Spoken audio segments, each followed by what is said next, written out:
Enough silliness already. I wish it was enough silliness already. It seems that there's still quite a bit of silliness around.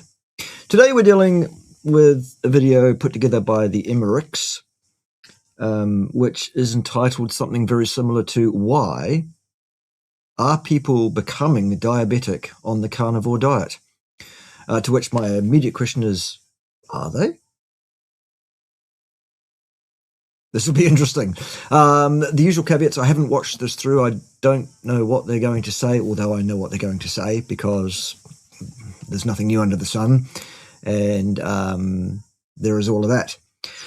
I will say before I get started that one of the first questions I always ask myself when looking at commentators on health and health science online,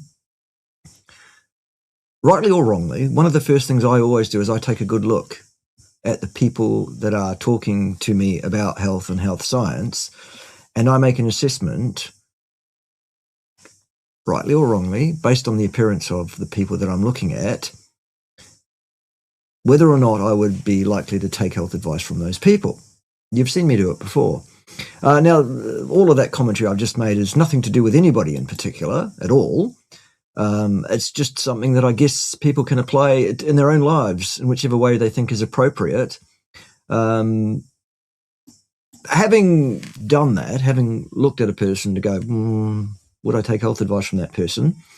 The next thing I do then is what we're going to do soon, which is actually listen to what they have to say with an open mind and with a fair sense of spirit.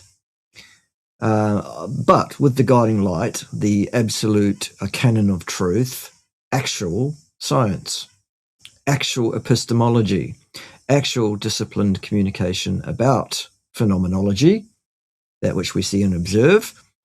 And by the end of it, we'll know, really, whether or not it's worth listening to any given particular commentator on the health sciences, I guess.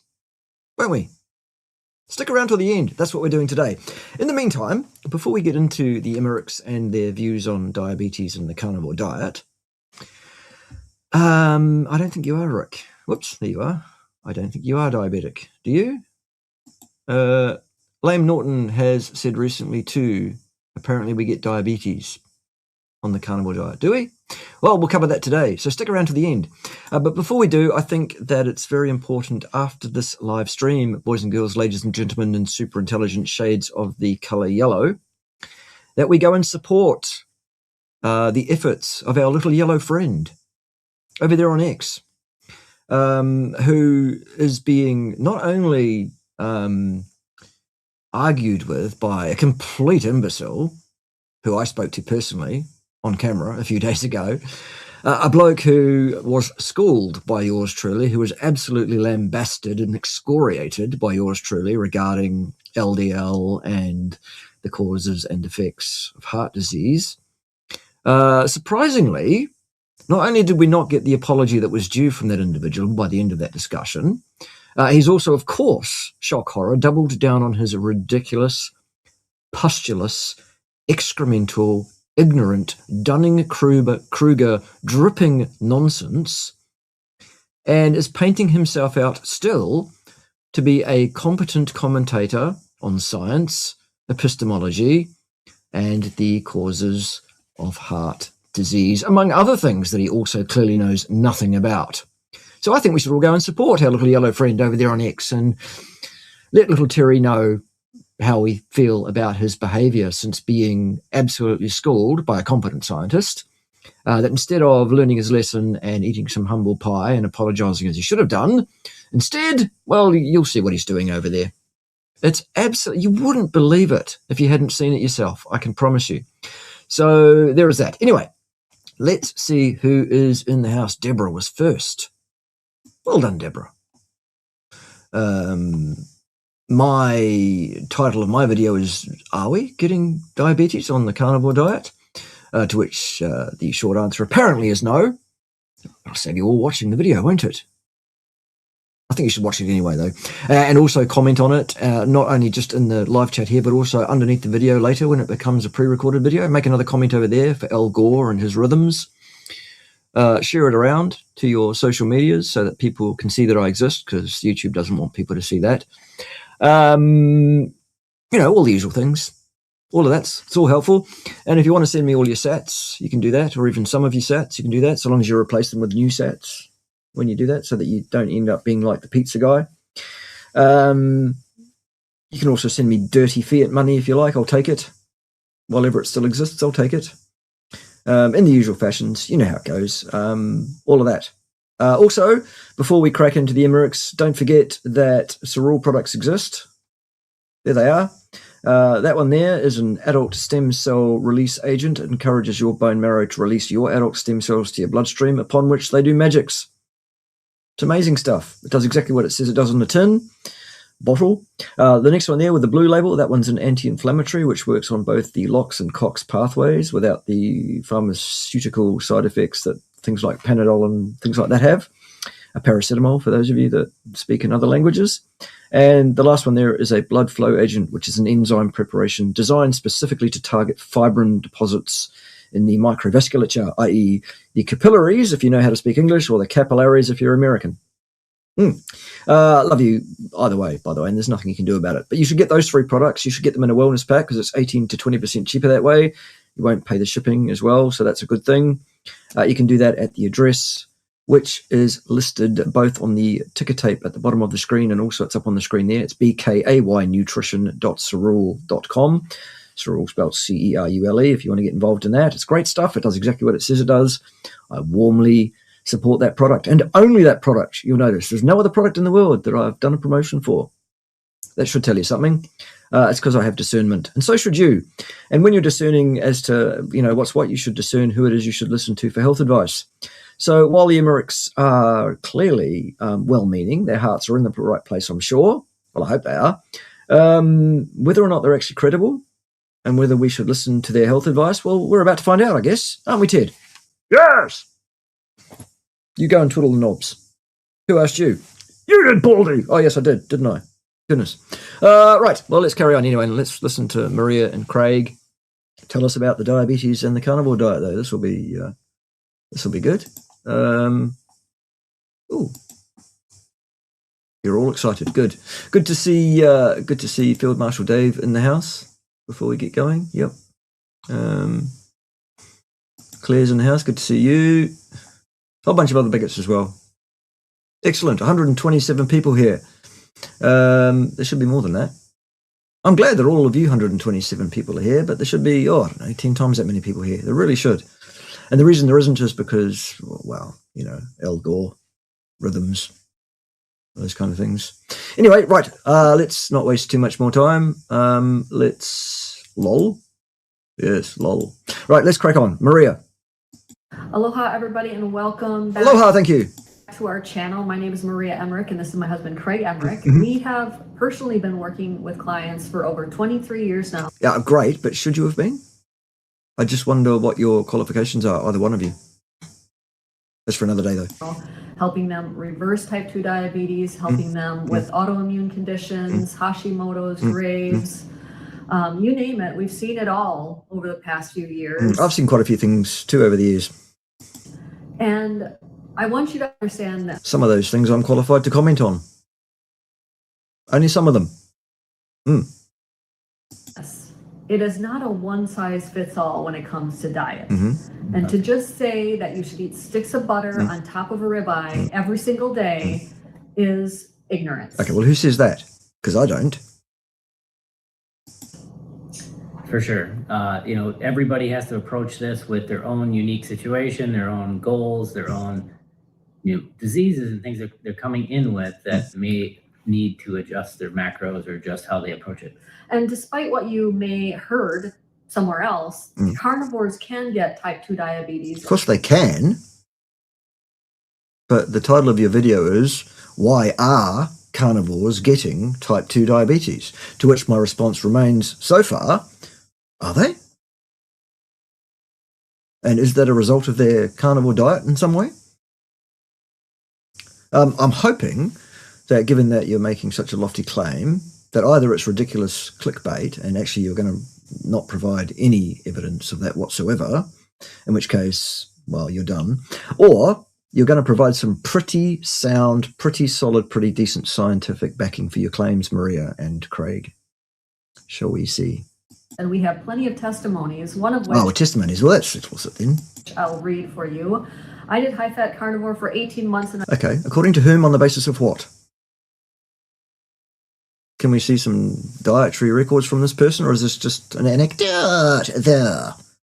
Because we know how anecdotes are not science by themselves, don't we? my blood sugars doubled. From what to what? You did high-fat carnivore, according to you, whoever this writer is, Ben Thompson. Yep, okay. Okay, according to whom, on the basis of what? For 18 months? Okay, well, do we just believe you on that? And your blood sugars doubled. Great. From what to what? And is your blood sugar a stable value across time, or does it vary from time to time? In which case, how do you know it doubled? What's the signal-to-noise ratio? Do we have an area under the curve for your blood glucose responses over time, or are you just saying words because you want to, Ben? I think we're done with Ben, but let's hear the rest of what Ben had to say. And as a diabetic, I was really ill. My triglycerides were also very high. Okay, so you were a diabetic already then, Ben. I think we're done, aren't we, kids? Are we done with this one? Dear, oh dear. This is why we need to show more discernment, people, as to who we listen to for health advice. Wherever these people's hearts may be, and I'm sure the Emmerich's hearts are in the right place, as I said. I'm sure they're trying to help people.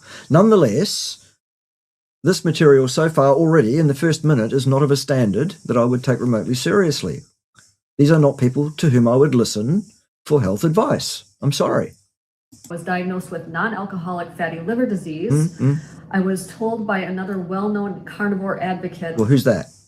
That I was trying to ruin the carnivore name. Okay, well, so what? I have now done your protein-sparing modified fast. Well, that's not a good idea. My blood sugars have gone down by half. From what to what? And on the basis of what? Again, same argument as before with area under the curve, variability, signal-to-noise ratio, all of those issues. My morning fasting glucose is also amazing. Amazing, that's a very scientific number. Great. Do you see how that's neither scientific nor a number? Amazing is what it says. That could be anything, couldn't it? It's best it's ever been. Well, according to whom? On the basis of what? I am fat and I have overreached my personal fat threshold. So what is personal fat threshold? Maybe we should start there. Okay, well, hang on. Before we get to personal fat threshold and your theories on what that is, Maria and or Craig, whoever, what was the value and purpose of that testimony that you've just had up on the screen? How is that applicable to anybody? Did it even mention the man's diet, really? It just said that this person tried your protein-modified fast thing. Well, number one, there's no such thing as a modified fast, okay? Fasting is not taking in any food. Protein is a food, okay? So that's not fasting. Sorry about that. Not sorry. What's next? Goodness sake. Yeah, so here's the thing. Yes, tell us a thing, Craig. To understand this issue, you have to understand the root causes of insulin resistance. Well, to understand this area, Craig, of health science, you need to understand, Craig, that insulin resistance, Craig, is a construct. It is not a physiological signal. There is no company from which you can order, purchase, and have delivered to your home an insulin resistance meter. They do not exist purely because this is not a physiological response. This is not something you can measure on a person. This is a construct. It's an idea. Okay? Given that you clearly don't understand that, you are patently not qualified to speak on this topic. And you should refrain from doing so until such time as you do understand it. This is irresponsible. Whether or not you have qualifications, which I believe you don't, but that's neither here nor there. If you had no qualifications and the information coming out of your mouth was correct, robust, and of utility to people, I wouldn't be complaining. It's not, so I am. Okay? Not good enough. Goodness gracious. Tell us all about insulin resistance, though. And, some people we'll talk about glycation and how that maybe is, one of the... How in a purple fit did that get into it? I thought you were going to tell us about insulin resistance. Now you're talking about glycation.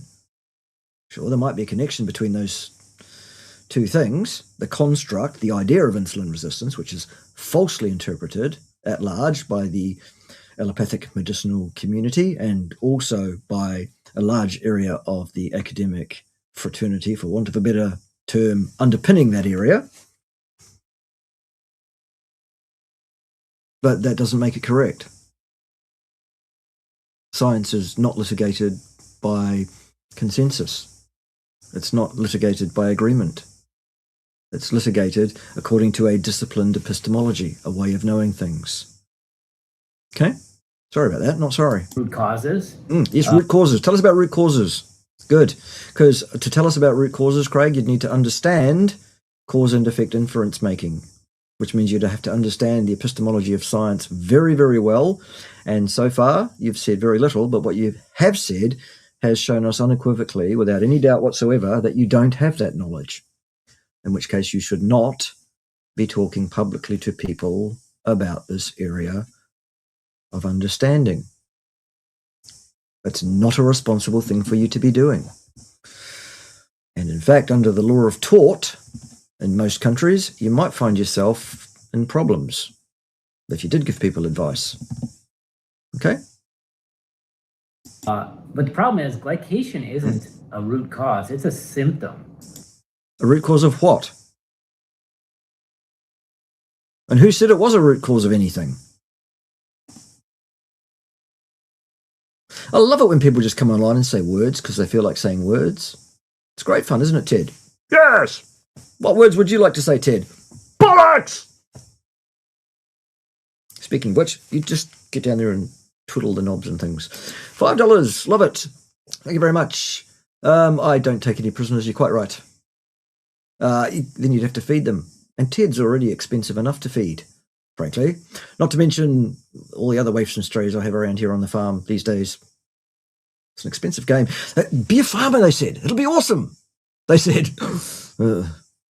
It has been, let's be honest. To be fair, it has been awesome.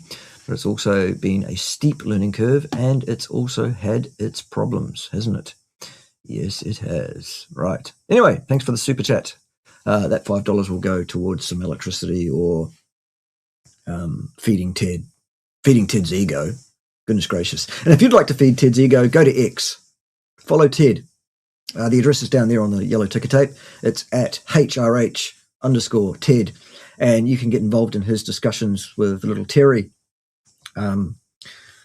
Terry, the incompetent, arrogant, Dunning-Kruger, dripping buffoon who thinks himself remotely competent to read science, despite having been shown up by yours truly, this very bad bald man, as anything but, only a few days ago. It's like water off a duck's back on these imbeciles, isn't it?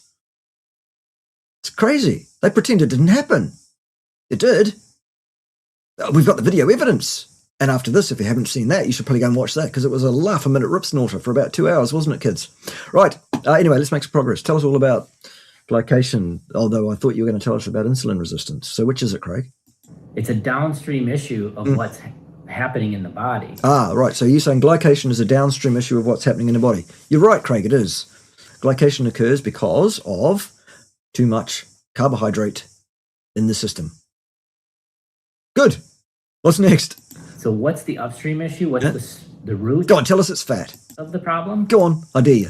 The root of the problem is energy toxicity. Oh, that's even worse. Energy toxicity. Okay. Craig, energy is another one of those things that's a construct. Okay? There ain't no meter. No, there's nothing available that you can buy from any company anywhere that measures energy. Every one of them will measure a specific actual phenomenon. Energy is that thing we invoke to explain what we observe. The interaction between things in space-time and things out with space-time, like photons, which are not part of space-time. That's for another day. Okay, insulin resistance, you say, and then don't talk about it specifically, except to mention glycation, which you're now going to tell us is not because of too much carbohydrate, but rather it's because of energy being toxic. No, energy is a construct, Craig. Goodness sake.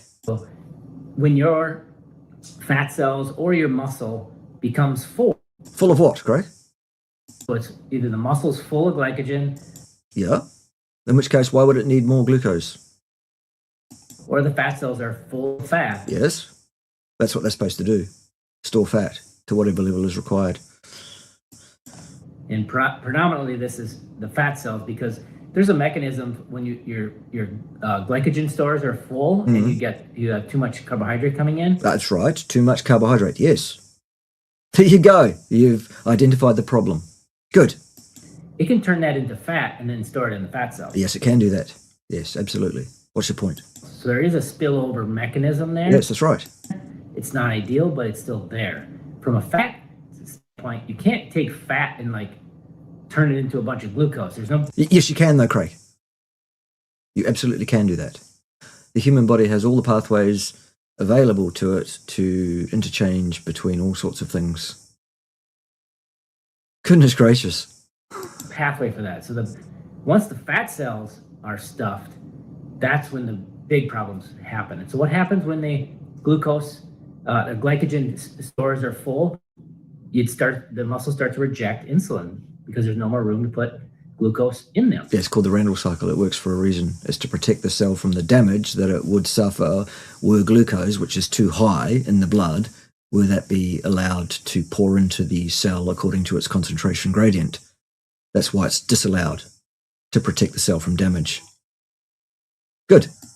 What happens when the fat cells are stuffed? They do the same thing. They start rejecting insulin. That's right, as they should. What's your point? So no more fat can come into them.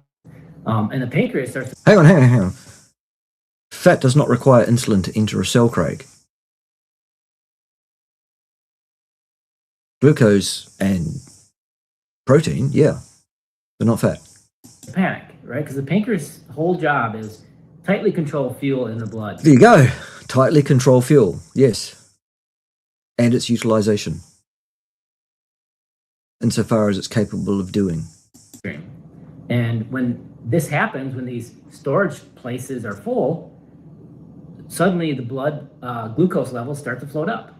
And only if you continue to pour in either glucose, which is the most predominant cause of this problem, or things that break down to glucose readily, or you continue to pour in too much of other things, most notably beyond, if you're not pouring in extra carbohydrates, then it becomes protein, too much protein that becomes gluconeogenic a long time before the body would start transmuting fat through a series of complex interactions in the pathway back to a glucose precursor or a potential glucose precursor.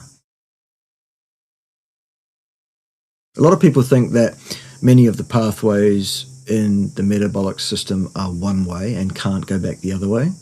That's actually false as well. They are vastly unlikely to go that way because of the energetic balance of that particular enzyme, that particular reaction that we're looking at case by case. But that doesn't mean it's impossible. And the body can do it. Okay? Right, what's next? the triglycerides in the blood start to float up, and the pancreas doesn't like this. And Why do the triglycerides in the blood float up? Tell me why that happens. fasting insulin starts to go up and up to try to drive these fuels out of the bloodstream. But all these fat cells and muscles are not taking it because they're full. That's right. What's your problem? So the solution to all of this, Craig, is to stop pouring in those things that exacerbate the problem, isn't it? Is that what you're going to say? I hope it is. How does this relate to type 2 diabetes, though? And why are you claiming that people on the carnivore diet are developing diabetes on the carnivore diet, implying that the carnivore diet is the cause of that? This will be fascinating. So at the root cause here is energy toxicity. No, still not, because energy is still a construct, Craig. The root cause of too much carbohydrate in the blood 99.9 times out of 100 is the intake of too much carbohydrate. Yes, there are some changes in the baseline blood glucose behavior of people who have been on a carnivore diet for a while. Absolutely there are. And we'll get to those later if they become relevant in this discussion. For example, the level of fasting blood glucose in long-term carnivores does tend to drift upwards, but not pathogenically. I'll cover that if I need to, depending on what Craig and Maria have to say. Okay? So stay around to the end so you get the whole lesson. It's very important. And to understand that, it helps you understand why somebody like Ben in that testimony. Yeah, his name was Ben. Yeah, we got that, thanks, Maria. Is to understand why this is happening to him. Well, we don't really know what was happening to him because he provided us, Craig, with absolutely no numbers of any kind in his little comment that he posted there, did he? Not a single number. So how do we know what's going on for Ben? Are you going to guess wildly? I suspect that's what you're going to do. Go on, though.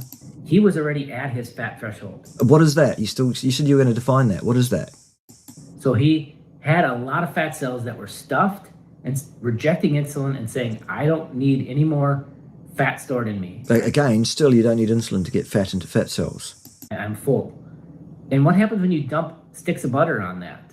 Well, the butter has to go somewhere, right? It has to be stored in the fat cells. Not necessarily. It depends on what you're doing.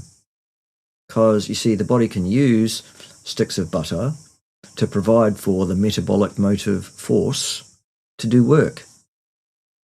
It can be reacted with oxygen in the cells, Craig, to produce ATP, which is the store of the motive force to do work metabolically.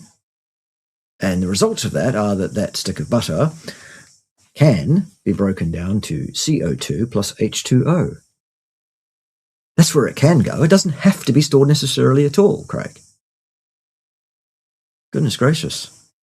Biology 101, though. Metabolism 101. The vast majority of the fat you eat ends up stored in the fat cells. No. The vast majority of the fat that you eat ends up as carbon dioxide plus water. And even that which is stored in your fat cells eventually will end up as carbon dioxide as water, either because it is used at some point in your life to produce the ATP for the required force for metabolic work, or indeed, if it's on your body at the time of your death and you haven't used it, it will still be broken down by microbes or by fire after your death to CO2 plus H2O. Okay? For goodness sake. At least you hope it is, because the alternative is sky-high triglycerides in the blood, liver. What do you think the cause of sky-high triglycerides are, Craig, other than you've just implied that you think it's the intake of too much fat, it seems? What? No, Craig, that is not the cause of sky-high, whatever that means, triglycerides. Goodness gracious. Fat accumulating in the liver, pancreas, around the organs. You don't want the fat there. You want it in the fat cells. But if the fat cells are stuffed and they're saying, nope, no more, that's when this whole roller coaster of insulin resistance starts. And the No, that's not the cause of insulin resistance whatsoever, Craig. That's absolute nonsense. I'm sorry. downstream effect of that, of the high glucose level. Insulin resistance still being a construct, the thing that you were referring to as insulin resistance. What you really mean, Craig, is that a large percentage of the cells in the body are subject to a high level of activation of the Randall cycle at any given time. Entirely appropriately. Not a pathology, not something that needs working on, not something that needs ameliorating or remediating. It's the body doing exactly what it ought to do, according to the evil machinations of, well, something like 3,800 million years of evolution at least. Okay, the body really knows what it's doing. Unfortunately, quite unlike many of the commentators on what we should be doing. Okay? What's next? Levels all the time is that glycation happens, and these glycation is a downstream effect. So hang on. Now you're saying glycation occurs because of fat intake? No, still. Not at all. Glycation occurs because of an overplus of carbohydrates. a higher concentration of carbohydrates than is indicated biologically. The hint, Craig, is in the name of the thing, glycation. Not fattication, glycation. Okay? Basic common sense, I would have thought. Hello, Lynn. Good to see you. CB McCormack. Nice that you're here. Who else is in the house? All sorts of bigots up in here. Goodness gracious. Good to see you all. Love you all. There's nothing you can do about it. I'm not ignoring you. I'm just busy. Ted's busy twiddling the knobs, and you can't get the help. I don't have enough staff to bring all your comments up. But they're all up on the screen there anyway, at the bottom right-hand here, just in smaller text, if you want to read through those while I'm crapping on about how Mr. Emmerich here is well-meaning, but ultimately not someone that you should listen to for advice on this area. Root cause is overstuffed fat cells. Nonsense. Absolute rubbish. There's absolutely no science behind that whatsoever. Wrong. I want to back up just a little bit. Yeah, it's probably a good idea. I think you should back the bus right the fuck up, actually, there, Maria. And hopefully you correct your husband on his mistakes, because there were many there. I doubt you're going to. We love carnivore. It had helped Craig so much during his Lyme disease and healing with pain. But it's not an automatic weight loss diet. It's not. Nobody said it was. Nobody that knows anything about it. You can be over fat on any diet if you try hard enough. It's less likely on a carnivore diet, vastly less likely, but it's still possible. So what's your point? Not automatic diabetes reverse type diet. It is not. Well, it depends on how you define diabetes, Maria, really. What's your definition of diabetes? I presume we're confining our comments to type 2 so-called diabetes. So that's the caveat on that. But you haven't actually defined that yet. What is that? An automatic healing diet. You can do. Nothing's an automatic anything, pretty much. Well, some things are automatic, but not in terms of health outcomes. You could do the vegan diet one way, and then you can do it with Oreos, right? I mean, I'm not saying we recommend vegan, but. Well, no, you shouldn't. You need to do this the proper way. If you're a lean athlete, yeah, have the ribeye with the butter. Go for it, because if you don't have a lot of body fat, you can get away with that. But somebody who is already have their personal fat threshold filled, they're going to have to lower that dietary fat, which you can do on a carnivore diet. But okay, so what are you suggesting? That they eat a whole bunch of protein, vastly more than they ought to? Yes, you are. That I know for a fact that's what you're promoting. That leads to glycation. Almost certainly. If not, it also absolutely can lead to all sorts of problems around there being too much protein being taken in, to the exclusion of taking insufficient fat to meet your daily energy requirements, meeting the energy balance, for want of a better term, using the construct of energy as the thing that we're trying to achieve here, which it isn't still. the idea to eat a ribeye with all this butter on it is not healthy. Yeah, another example is in 3 months. So did you just say that ribeye with butter all over it is not healthy for someone who is overweight? Nonsense, Maria. That's absolute nonsense. Nothing could be further from the truth. Of carnivore and living on ribeyes and butter, and oh yes, heavy So more anecdotes. cream and butter in my morning tea, my LDL went up 100 points. My So what? fasting blood sugar was higher. Yeah, well, why do you think that would be? What is the most likely cause of elevated sugar, depending on what level we're talking? Because again, do you see the complete lack of numbers here? Not a single number for blood glucose is given here at all. Ergo, you can't comment on this, Craig or Maria, as to what the meaning of it is. It could be nothing. And I wasn't seeing the benefits of better sleep. And my hair was falling out by the handfuls. Finding this new way is so exciting. Started trying it to hit my protein goal. And in the first few days, I lost a couple of pounds. Oh, well, I'm convinced then. Are we serious, folks? Really? It is past time we all showed more discernment as to who we listen to for advice on diet and health. Seriously? This is what is being put forward to us right now as good, robust, meaningful information of utility. So let's talk about the whole hair loss thing too. When people All right, let's completely speculate wildly some more, shall we? From the basis of a standpoint of having absolutely not the first clue of the underpinning metabolic systems that are going on here.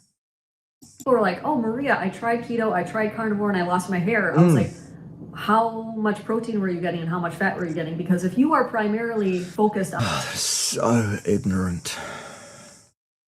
So incredibly ignorant, Maria. I'm sorry to have to say it. That's reductionism that's the nth degree of reductionism. There's an absolute prime example right there, case in point, of a person who does not have the background or understanding to talk about this area, focused in on one thing that they think they understand when clearly they actually don't, and making out like that's the answer to everything. Goodness gracious.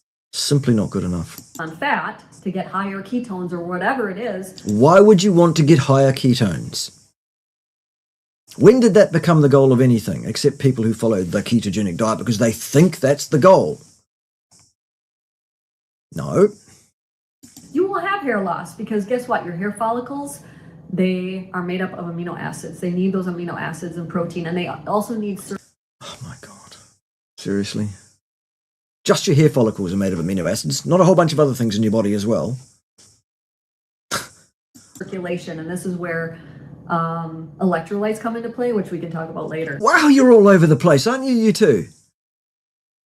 Absolutely all over the place. Can we stay on one topic for more than a minute? And can we get some actual information on that topic that is correct at any time? Or is that too much to ask? And if you're doing the whole, sticks of butter and ribeyes and you're eating to satiety, you're going to have less room for protein if you're eating all that extra fat and you're not getting enough. This whole eating What's extra fat, Craig? Define that for us. Extra fat in a person's diet. until you're full is ridiculous for most. Eating until you're full is ridiculous, is it? Goodness gracious me.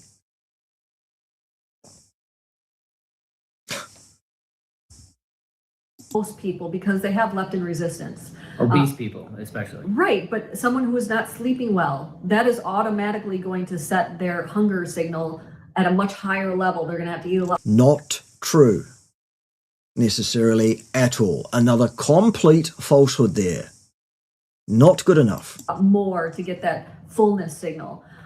So this idea that, just eat until you're full, it's not always going to work for people, especially like a postmenopausal woman.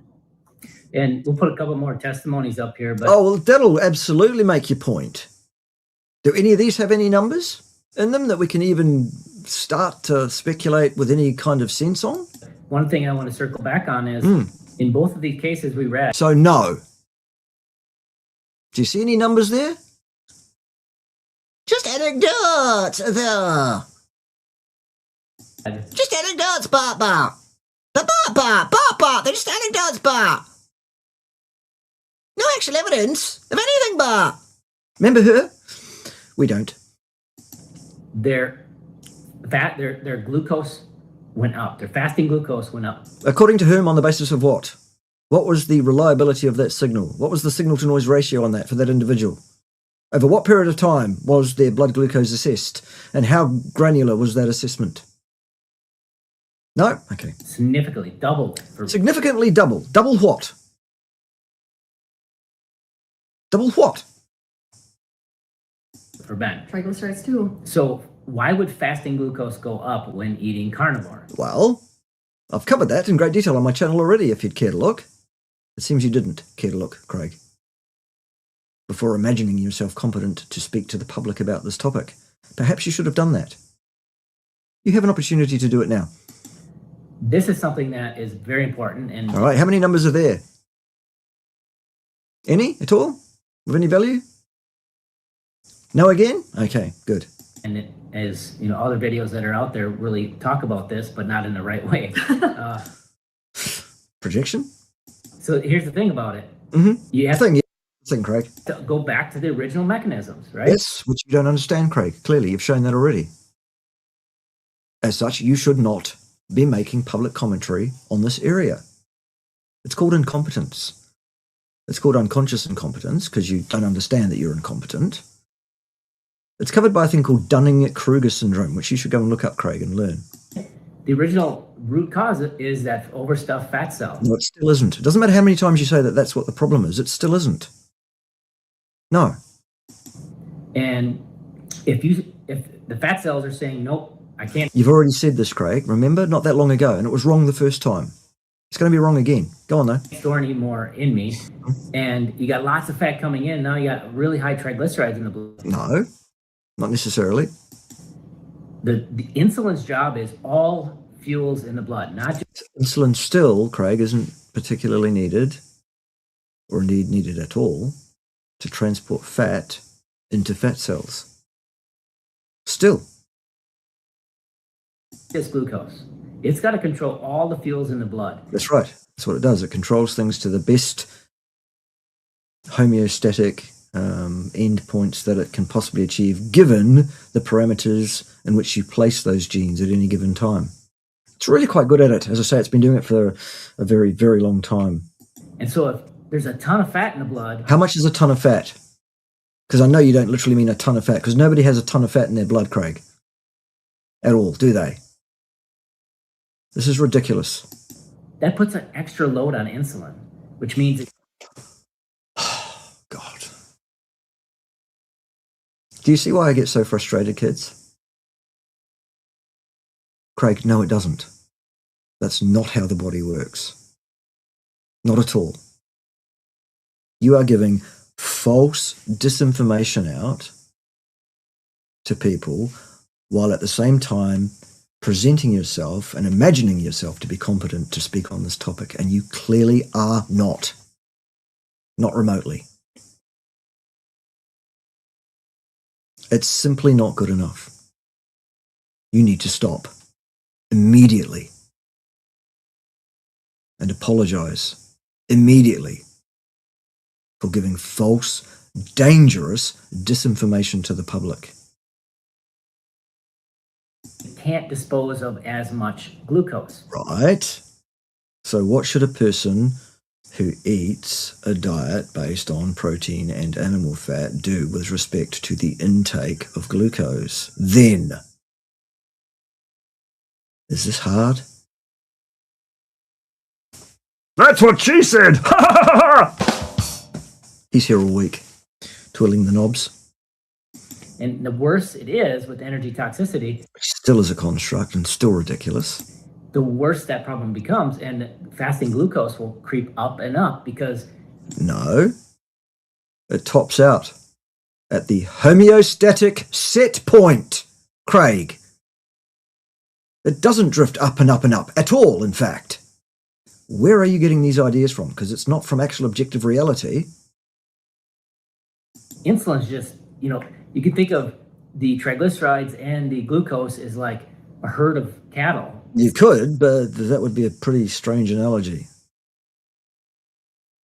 I'm fascinated to hear more. Perhaps I should shut up and let you say some more. Go on. Brown cows versus white cows. No. The more you have, the more... They're both cows, aren't they? Triglycerides and carbohydrates are not that kind of similar. They're quite different things. Your body handles them differently. You have to herd, and it's going to be harder, and your resources get stretched thinner and thinner. Hang on. I thought you told us there were too many resources in the form of energy. Was energy toxicity, you said, that was a problem? So which resources are being stretched if we've got too much of everything? Do you see how this doesn't even make basic cursory sense, Craig, let alone actually robust, scientifically valid information of utility? This is you waffling words because you want to sound like you know what you're talking about. And it's quite clear you don't. Quite clear. So, you just break, and you can't handle, and you can't control any fuel properly. That's false. Your body continues to attempt to control the fuel. right up to the point where you die. And that's what's happening, is that if they're at the personal fat threshold and they dump Which you still haven't defined. What is that still? a bunch of fat in, fasting glucose will start to rise and rise. No, not necessarily at all. Depends on what you do from that point onwards. Wherever that point is, because you still haven't defined it. Because insulin's overwhelmed. The pancreas is overwhelmed. No, that's not true either.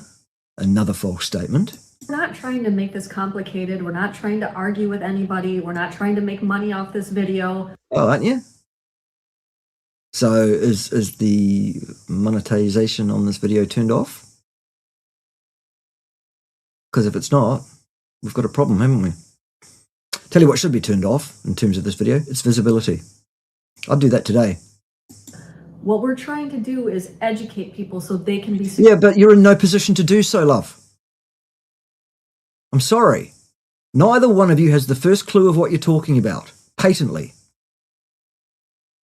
And I'm sorry to sound angry. I bloody well am. You've got no business at all trying to educate anybody on this topic because you do not understand it. Goodness sake. Successful and be healthy. Yes, we all want that. I'm sure your heart's in the right place. I'm sure you're lovely people. I've seen photos of you and your family. You look like a wonderful family. You look very happy together. I'm so happy for you. That's awesome.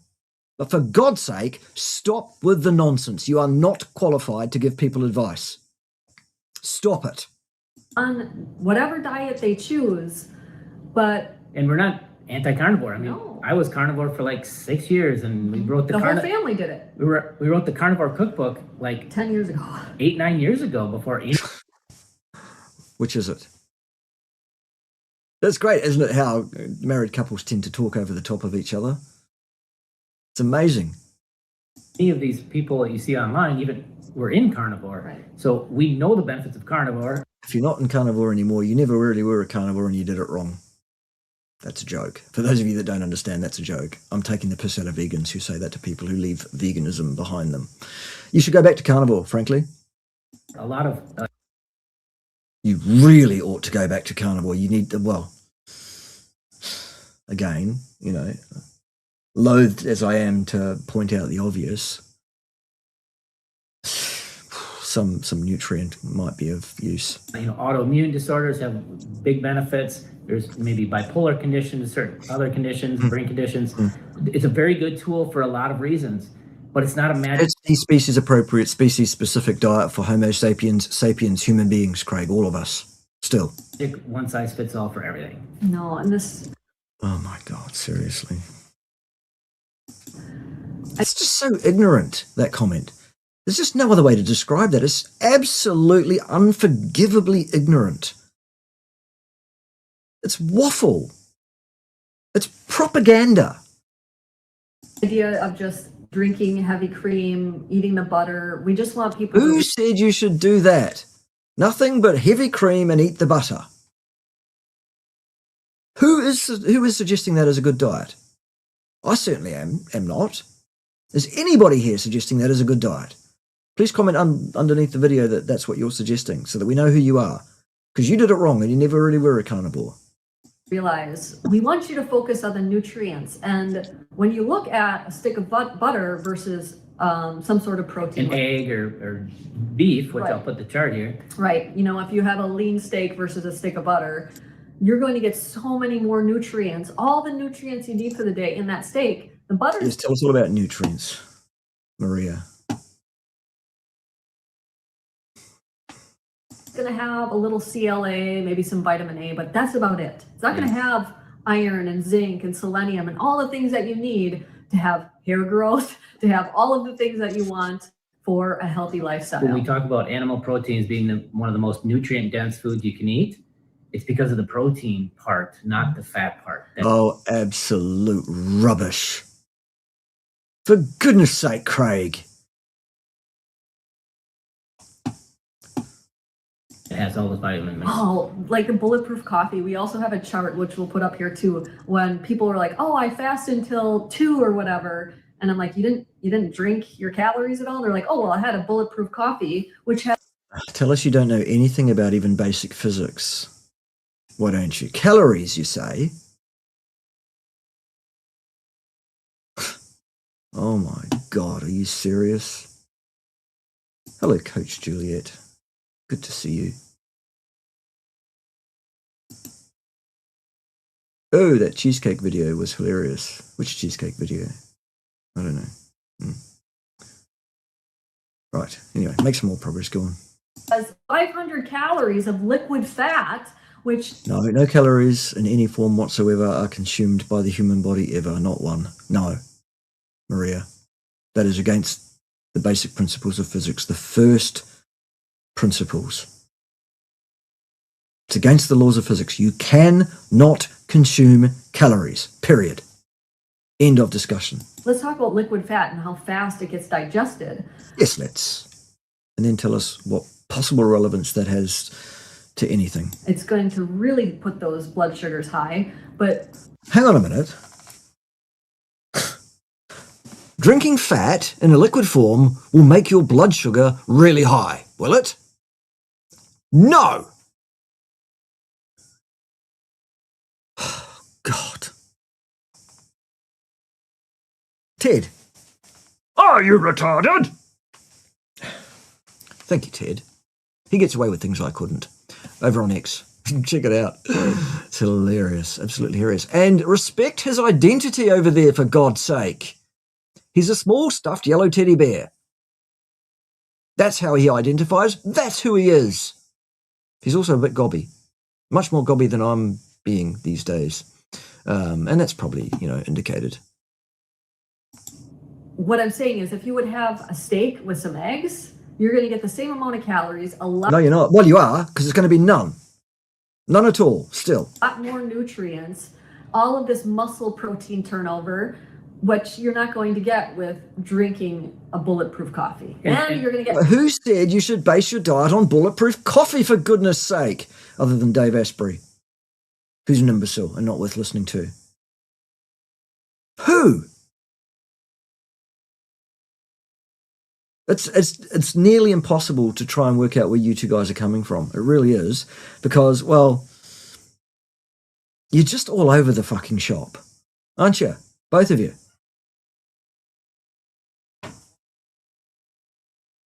It's almost like your brain is desperately trying to catch up. Perhaps it is. Mold and all the toxicity of that. Well, and people will say I had 1 or 2 bulletproof coffees in the morning and I didn't have to eat until dinner. Well, guess what? You ate 800 calories. No, you fucking didn't, Craig. Not one still. Still against the laws of physics. No matter how many times you say calories this, calories that, calories the other thing, it's still wrong. You can not consume calories, period. For goodness sake. With the fat, if you sat down and tried to eat a dozen eggs in the morning instead, you probably wouldn't be able to finish them. Right. And you probably won't eat again until the next day. Right. Chewing your food is... You talk about satiety, that it's really not good for that. Right. Does anybody know what they just said?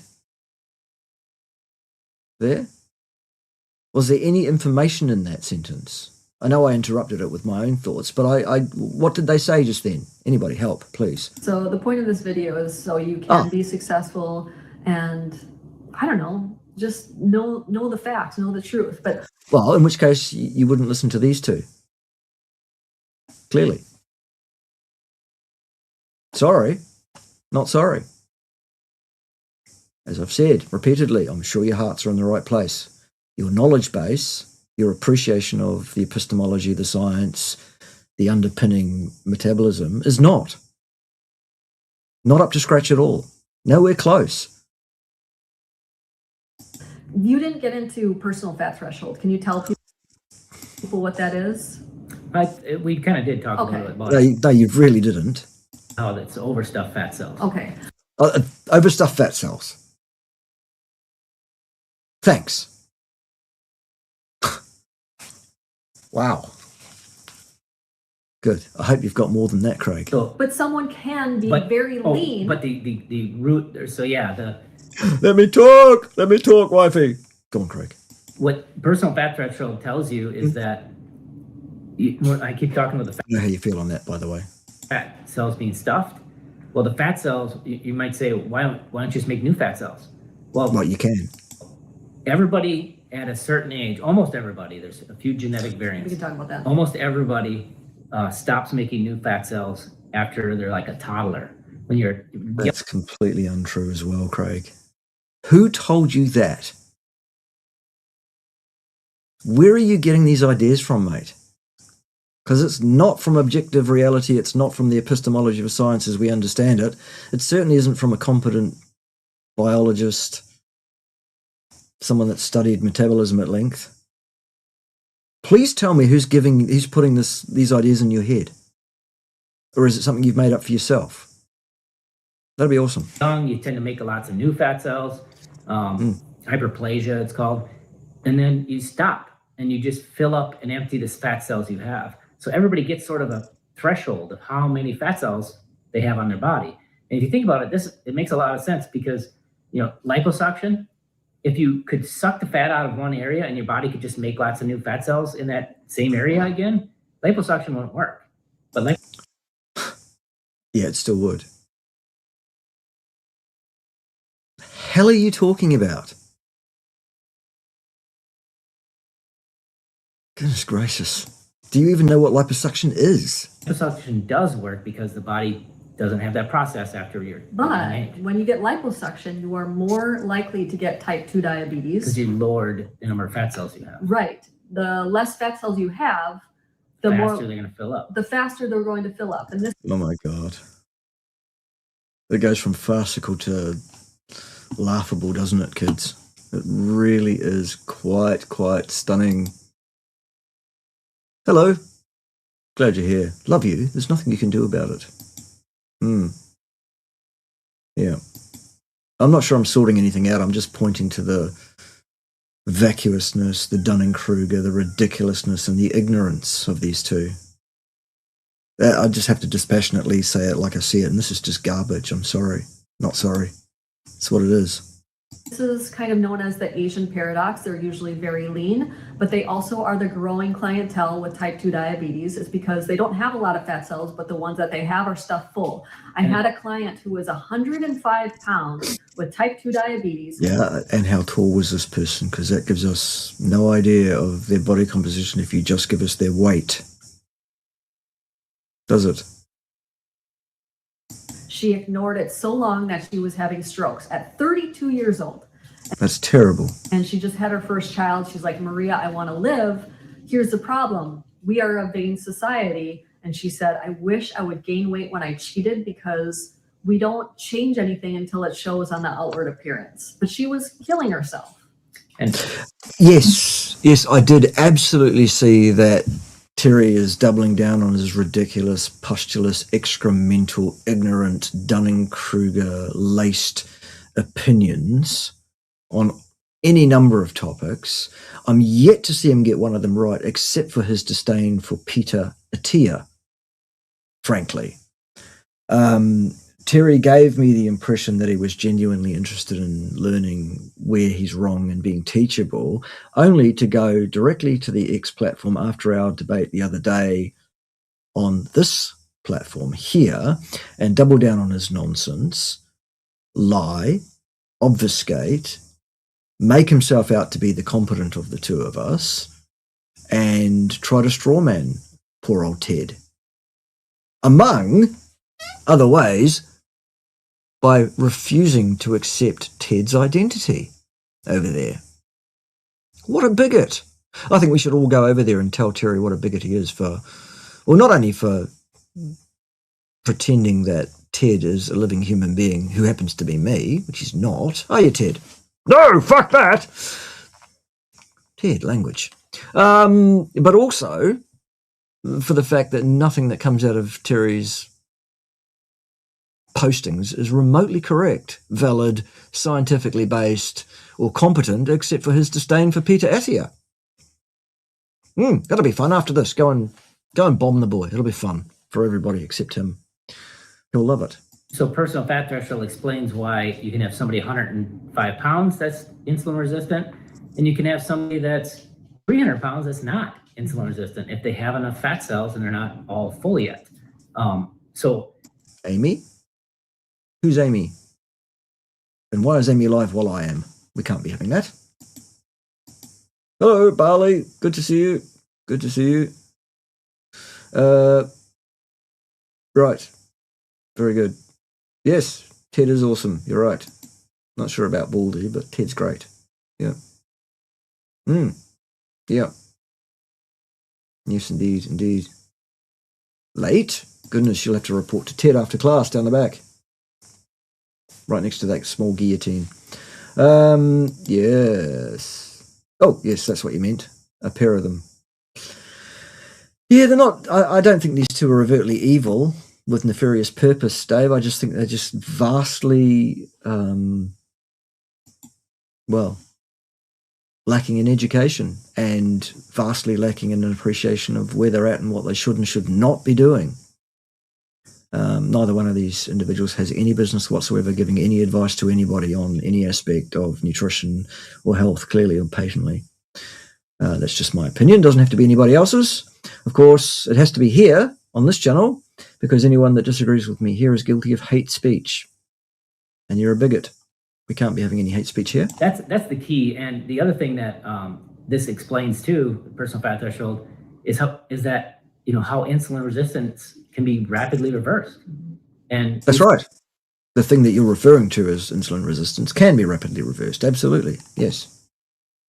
Do you know how though? We see this all the time. We see insulin resistance reverse rapidly. How do you see that, given that there's no meter available anywhere that can measure that? It's still a construct. You must be more clever than I thought, Craig. With fat loss. And that's the most important. Ah, right. So this is associated with that. Therefore, this is the cause of that. I think we covered that the other day with Terry, didn't we? He still doesn't get it. And neither do you, clearly, Craig. Ice cream and shark attacks. Sunburn and shark attacks. Forest fires and forest crews. Thing here is you have to shrink those fat cells. If you think of the root cause, no, overstuffed fat cells, you have to shrink them. Yeah, well, how much is overstuffed? Again, you still haven't covered that. To reverse the insulin resistance. How do we do that? No, still insulin resistance is still a construct, Craig. It's still not an actual physiological phenomenon. Still. And you do that by not eating more fat than you're burning. Oh, my God. Where do I start with that?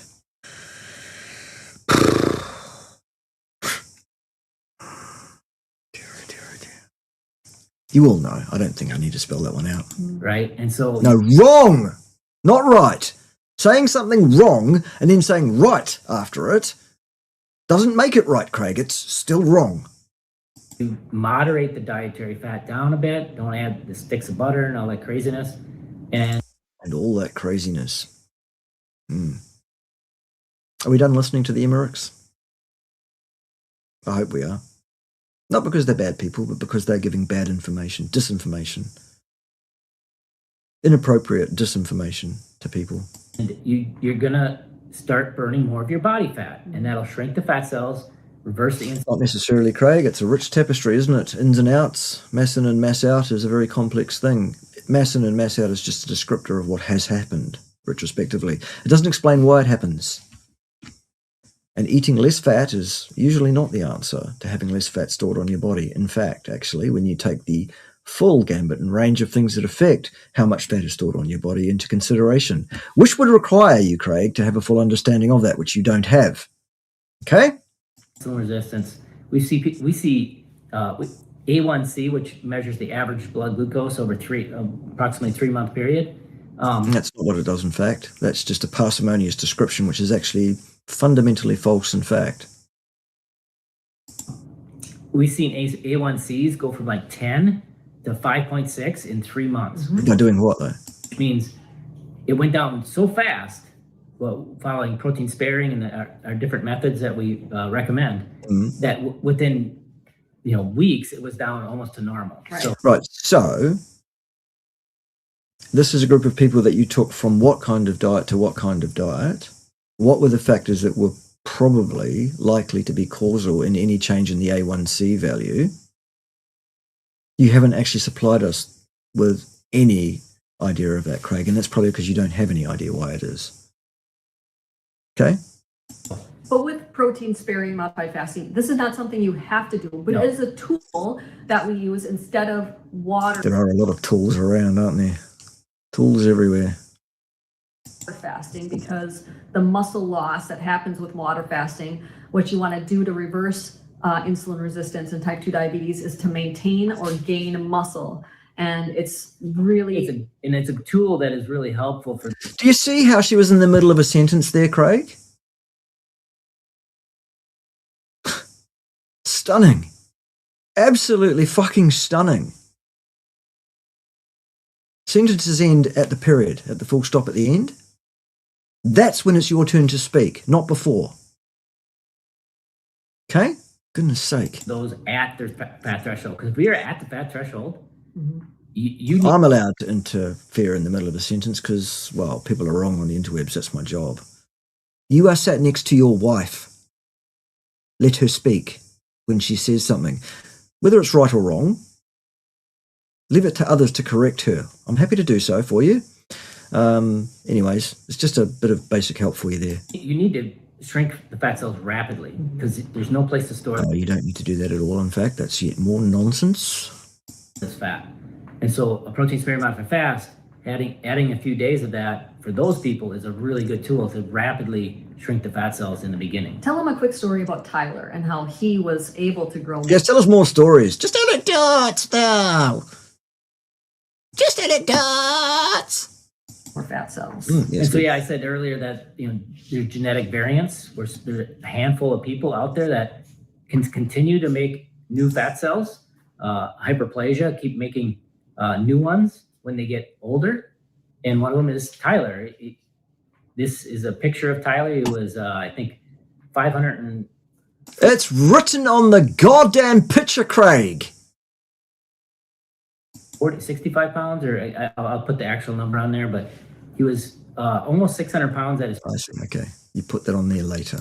My bad. peak. We helped him lose 100 pounds in 2 months. And again, that was the rapidly shrinking. But in his case, it was really interesting because even at almost 600 pounds, you would expect blood markers to be absolutely terrible, right? You'd expect him to show all signs of insulin resistance. No, because that's still a construct. High fasting glucose, high fasting insulin. Right. The things that are used to construct the insulin resistance. Those are the things that are measurable. Those are the physiological signals. Were they both high or were they not both high? You're suggesting they weren't. High triglycerides in the blood, all of these markers, right, of insulin resistance. And here's his actual markers. He is completely insulin sensitive. He has... According to whom? On the basis of what? Goodness gracious me. low fasting glucose, low fasting insulin. Okay, well, that's the information. And what I will then say is, how many times was that measured repeatedly under the same circumstances so that we can get an idea of the reliability, repeatability of that measurement in that individual? Signal to noise ratio, Craig. Basic epistemological science. No? Okay. What was the meal before he has did low this test? home IR, which is a measurement of are you insulin resistant? No, it isn't. It's a construct used to make some assertion around this fallacious idea that having elevated insulin is in and of itself a pathology, and that is the root cause, the etiology of the lack of appropriate glucose homeostasis. The exact opposite is true. In fact, according to the dictates of the thing that we parsimoniously refer, or the series of things that we parsimoniously refer to as the Randall cycle. We've known about it since 1962. Some of us, well, I haven't been alive that long, but we, the scientific community, those of us that are actually paying any attention to that. Or not, it takes fasting glucose and fasting insulin, uses a calculation. He's completely insulin sensitive, and his saying the same fallacious thing more than once doesn't make that fallacious thing any less fallacious. It's still fallacious. I love that word, fallacious. Let's all say it together. Fallacious. fellatio. Oh, Ted, go and twiddle the knobs, for goodness sake. He can't behave himself, especially over there on X. My word, you should see how he behaves over there. It's incredible. I love it, though. Before his 13-hour fast was, I think, crushed Oreos on top of ice cream, because it was like it was a holiday, and he said it wasn't a good day. And yet his blood markers look like this 13 hours later at almost 600 pounds. He was a metabolic anomaly that could make more fat cells. And this is probably the best example there is. Or indeed, he's evidence that what you said previously about the inability to make more fat cells is completely fucking false. Think of that? No. Okay. Proving personal fat threshold. Because if you can keep creating new fat cells and keep them small, they stay happy. And insulin resistance doesn't happen. However, we're not saying healthy at any size. No. He was miserable. His pressure on his joints, yes. his heart. There's Again, do you see how she was in the middle of a sentence here? That was a comma, Craig, not a full stop, a period. You see that? She's guilty of it too. She talks over the top of you as well. It's very common in married couples. Doesn't make it any less grating to listen to. If you both want to speak so badly, don't make videos together. Make them separately, for God's sake. tons of health issues there. Had a hard time leaving the Yeah. house. So there you go. She's just done it to you in the middle of a sentence, if you please. It's also, it shows an incredible lack of self-awareness, frankly. But that's no surprise, given what we're seeing. He worked hard to rapidly get some of that weight off. So this idea that people are wearing glucose monitors. Can somebody bring this person up to date, for God's sake? FX Trader? Somebody should bring you up to date. You think I should do that, do you? Dear, oh dear. Okay. Good. And checking their blood sugar if they eat more protein. They're like, okay, so I changed our strategy. I lowered the fat, ate more protein. My blood sugar went up. My blood sugar spiked. What are they really telling us? So they ate more fat. And, No. Well, they lowered the fat and they ate Whoops. more protein. They often see their blood sugar go up. This is why I don't love continuous glucose monitors. The question would be, how much did it go up, right? And so there's a normal physiological body response to consuming protein and other foods, right? You're going to have some insulin response. Thank you very much for the $6.99 Canadian loonies. We love those here, the Canadian loonies. We don't love the loonies in Canada, though. Those totalitarian, oh my God, Canada stan. Almost as bad as the former New Zealand. And Australia, just as bad. The UK, well, you'll be on redemption at the moment. Sorry. My word. As a complete aside, get this. In the latest breaking news that I've read this morning, so it must be true, there's an email that's come out which shows quite clearly and unequivocally, I'm told, allegedly, that an aide to His Majesty King Charles III was responsible for the provision, get this, of royal protection on Epstein Island. It seems that our regent was quite aware of the situation, that his brother was there, and what goes on there, surely. Whoops. Whoopsie, whoops, whoops, whoops, whoops, it seems. If any of that's correct, allegedly.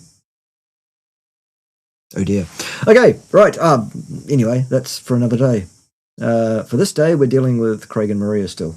Because you want to use the protein to build muscle. Without insulin, you can't use the protein. Correct. It's one of its rules. And so you might see, your glucose go up 20 points, 30 points. That's completely fine and completely normal. You want to see it go up 100 or 150 points? Exercise. Do a HIIT workout, right? That's just the body is doing what it's supposed to do. Doesn't mean you shouldn't work out. No, and this fear of like a 20-point increase in The point of the video, Dave, apparently is these guys were telling us why it is that carnivores are getting diabetes.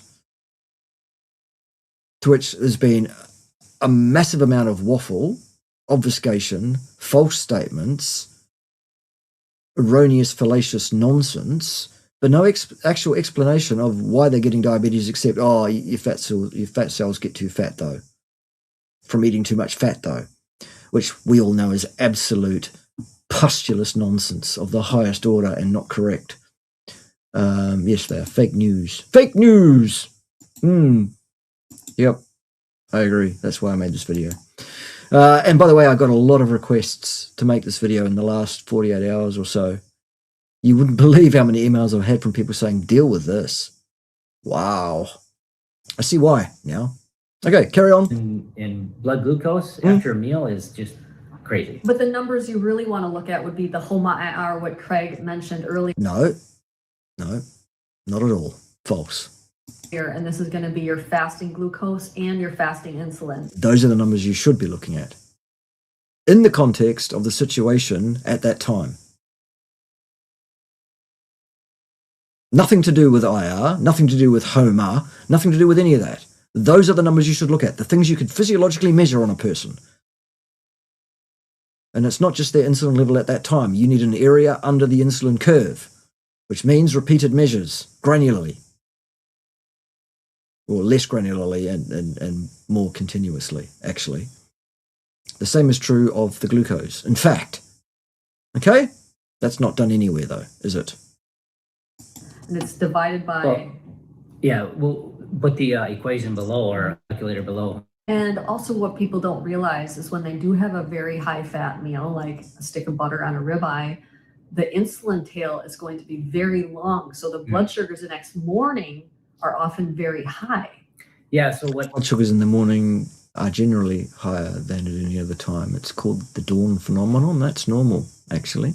What happens is the insulin response to fat isn't like carbs and protein. Carbs and protein, you see most of it post-meal. Fat, you just see a little. But if you look over 24 hours, you'll see insulin increase all day long with a higher fat day. And this has been confirmed by type 1s, where they'll see up to, this one study actually looked at. This one study. Which one, Craig? Increasing same protein and carbs in the meal. They just increased the fat by like 50 grams for that day. And there was a 42% increase in insulin for the entire day. Gosh, really? What a shock. Is that what you'd expect?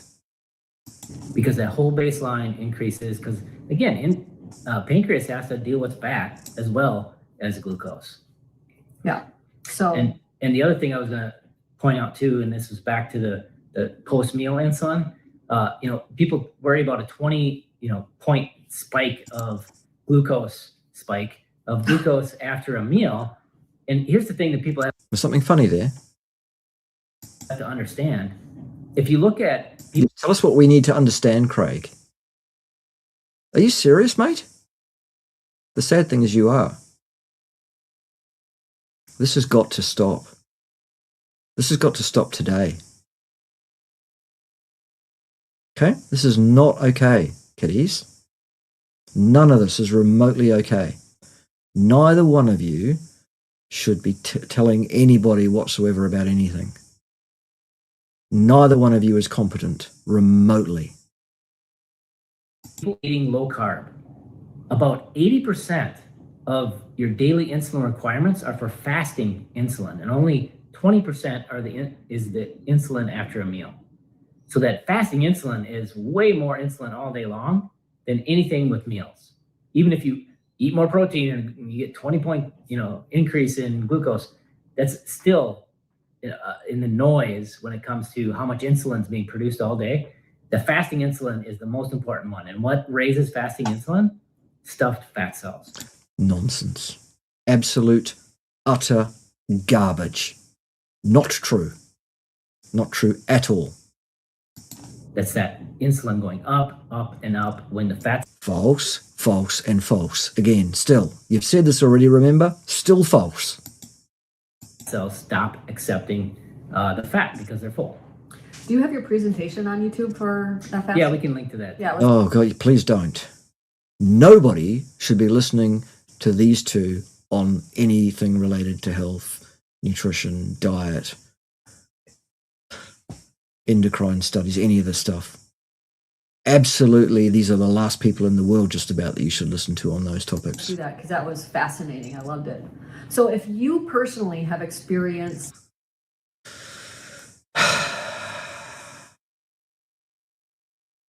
Somebody bring FX Trader up to date, please. It still hasn't been done, clearly. Thank you, in the background. Love you, though. Can't do anything about it. This issue where you added a lot of fat, and whether you gained weight, gaining weight is not healing, no matter what they tell you. Some people, Maria, could well do with gaining some weight. Some people. And it could be very healing for those people, whoever they might be, that could well do to gain some fucking weight. Okay? Stop with this ridiculous nonsense. I'm getting really cross now. Yes, you are. Settle down, for fuck's sake. Yes, you're quite right, Ted. Especially if you have your personal fat threshold. If you gain even another couple pounds. Yeah, fat threshold. Again, Craig, remind us. What's that again? Oh, yes. Your fat cells are too stuffed. God. Pounds, stuffing even more fat cells. Yeah. That's when... Well, hang on. If they're already stuffed, how can you stuff any more? How much stuff could a stuff if a stuff could stuff? Do tell us. See the fasting glucose double. Healing is losing weight. But if you have tried that higher fat carnivore and you've noticed weight gain, you've noticed higher blood sugars, comment below, because those comments... I think I've made plenty of comments here and now on what I think of this offering. I think it's clear, I hope it was clear, that I'm not impressed, and that I think that both of you should withdraw from speaking publicly about any aspect of health, nutrition, or diet under any circumstances. You are both utterly incompetent to speak on the topic. Your Dunning-Kruger is at a level that's frankly stunning. While I am quite sure your hearts are in the right place and you are generally trying to help people, what you are actually doing is a huge disservice to humanity at large. Okay, and I want you to stop it. Okay, you're out of your lane. You have no business doing this. This is not somewhere you should be. Your efforts clearly need to be elsewhere. I would start looking internally. I would start looking at your own health statuses, both of you, frankly. Okay? Sorry to be so blunt, but for goodness sake, call me the mirror of reality a bit, I guess. I'm not saying I'm perfect in any way, shape, or form. Ted is the perfect one, aren't you, Ted? Yes! See? I wouldn't have said it if it wasn't right. I'm the science, and I know what's perfect and what isn't. Right, I think they're finished. I hope they are. Please close your channel down. Please stop giving people advice. Okay? Please refer people who need advice to people such as myself who are confident and competent, not confident, competent to give that advice, because you guys are not. It's got to stop. Okay? I hope that's clear.